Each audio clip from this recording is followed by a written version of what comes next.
जय श्री कृष्णा दोस्तों, पियसरा फैमिली में आपका स्वागत है। दोस्तों, आज की वीडियो में हम आपको महालक्ष्मी की व्रत कथा सुनाने जा रहे हैं।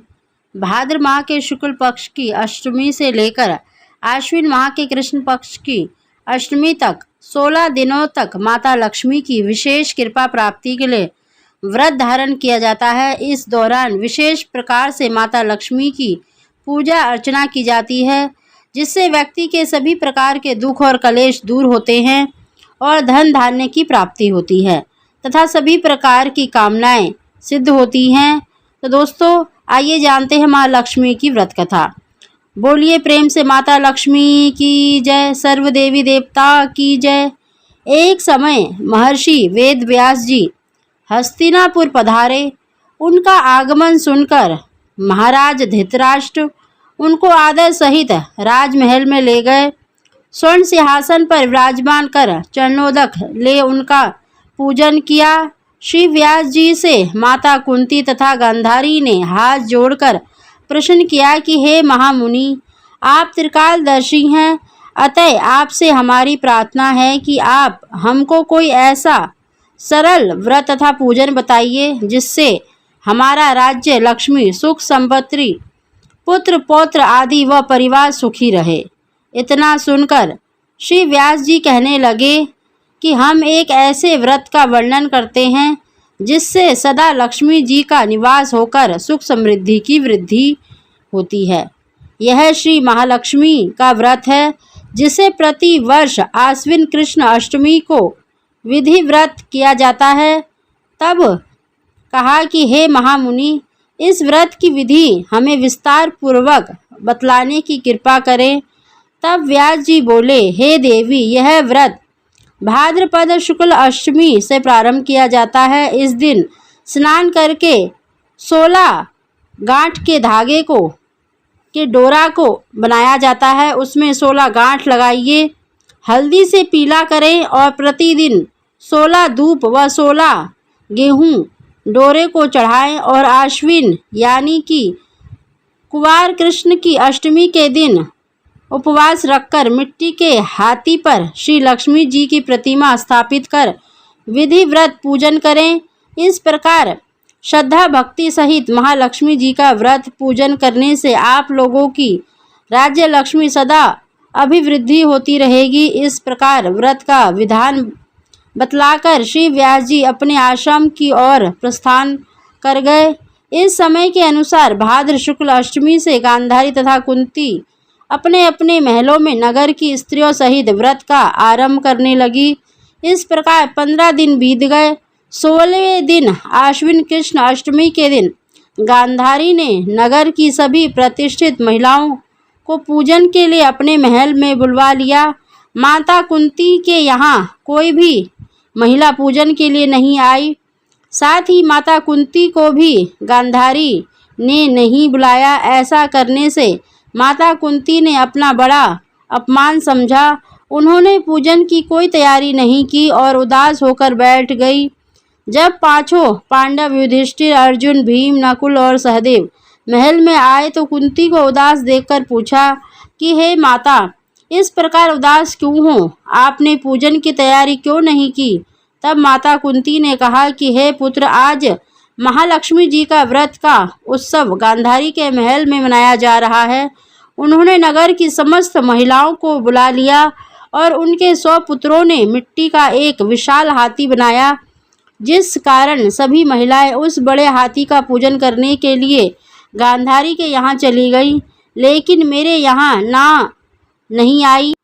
यह सुनकर अर्जुन ने कहा कि हे माता, आप पूजन की तैयारी करें और नगर में बुलावा लगवा दें कि हमारे यहाँ स्वर्ण के ऐरावत हाथी की पूजा होगी। इधर माता कुंती ने नगर में ढिंढोरा पिटवा दिया और पूजा की विशाल तैयारी करने लगी। उधर अर्जुन ने स्वर्ण से ऐरावत यानी हाथी को बुलवा लिया। इधर सारे नगर में शोर मच गया कि कुंती के महल में स्वर्ण से इंद्र का ऐरावत हाथी पृथ्वी पर उतार कर पूजा जाएगा। समाचार को सुनकर नगर के सभी नर नारी, बालक एवं वृद्धों की भीड़ एकत्रित होने लगी। उधर गांधारी के महल में हलचल मच गई। वहां एकत्र हुई सभी महिलाएं अपनी अपनी थालियां लेकर कुंती के महल की ओर जाने लगी। देखते ही देखते कुंती का सारा महल ठस भर गया। माता कुंती ने ऐरावत को खड़ा करने हेतु अनेक रंगों के चौक पुरवाकर नवीन रेशमी वस्त्र बिछवा दिए। नगरवासी स्वागत की तैयारी में फूल माला अबीर गुलाल केसर हाथों में लिए पंक्तिबद्ध होकर खड़े थे। जब स्वर्ण से ऐरावत हाथी पृथ्वी पर उतरने लगा तो उसके आभूषण की ध्वनि गूंजने लगी। ऐरावत के दर्शन होते ही जय जयकारे के नारे लगने लगे। सायंकाल के समय इंद्र का भेजा हुआ हाथी ऐरावत माता कुंती के भवन के चौका में उतर आया। तब सब नारियों ने पुष्पमाला अबीर गुलाल केसर आदि सुगंधित पदार्थ चढ़ाकर उसका स्वागत किया।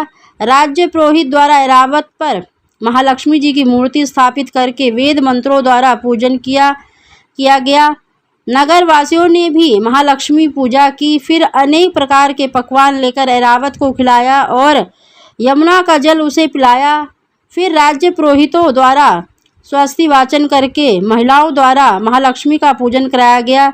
इसके बाद 16 गांठ वाला डोरा लक्ष्मी जी को चढ़ाकर अपने हाथों में बांध लिया। ब्राह्मणों को भोजन कराया गया। दक्षिणा के रूप में स्वर्ण आभूषण वस्त्र आदि दिए गए। तत्पश्चात महिलाओं ने मिलकर मधुर संगीत लहरियों के साथ भजन कीर्तन कर संपूर्ण रात्रि जागरण कर महालक्ष्मी जी का व्रत का जागरण किया। और फिर दूसरे दिन प्रातः राज्य पुरोहित द्वारा मंत्र वेदों के साथ जलाशय में महालक्ष्मी जी की मूर्ति का विसर्जन किया गया।